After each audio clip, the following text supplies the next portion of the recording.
Renungan Kefas, sumber kejahatan.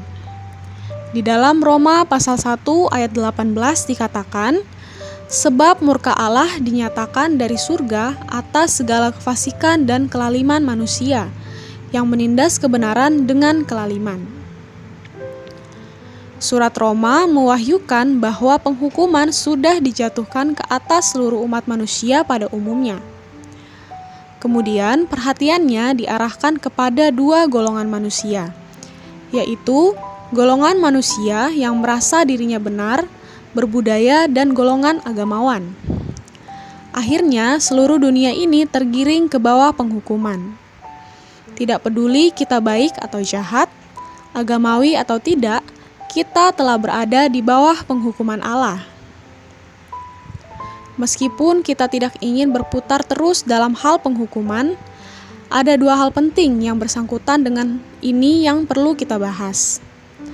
Pertama adalah sumber dosa, sumber kejahatan. Karena sumber kejahatan inilah manusia menjadi jahat. Kedua, jalan yang membatasi kejahatan itu. Karena kita telah diselamatkan dari penghukuman, kita tidak perlu lagi terlalu memperhatikannya. Unsur pertama sumber kejahatan ialah kelaliman yang menentang kebenaran.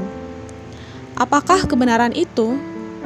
Kebenaran bukan hanya merupakan suatu doktrin atau pengetahuan. Kebenaran adalah suatu realitas yang solid dan bersubstansi. Dalam alam semesta ini ada realitas, dan realitas yang terutama adalah Allah sendiri. Tetapi sejak semula, manusia tidak menghormati realitas Allah, bahkan ingin menindasnya. Mereka sama sekali tidak menghiraukan realitas ini, menolak memegang realitas ini dengan sepatutnya. Mereka melawan kebenaran ini dengan kelaliman, menindasnya dengan perkara-perkara yang lalim.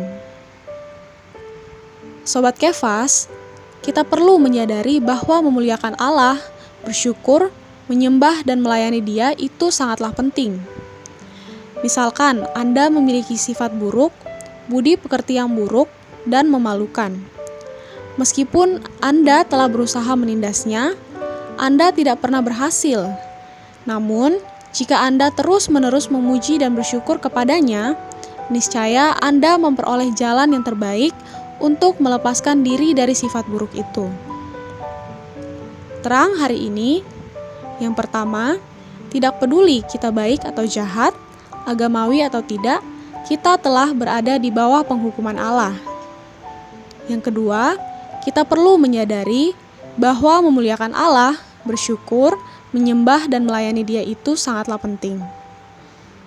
Poin doa, berdoa meskipun Anda memiliki sifat buruk, budi pekerti yang buruk dan memalukan, namun jika Anda terus-menerus memuji dan bersyukur kepadanya, niscaya Anda memperoleh jalan yang terbaik untuk melepaskan diri dari sifat buruk itu.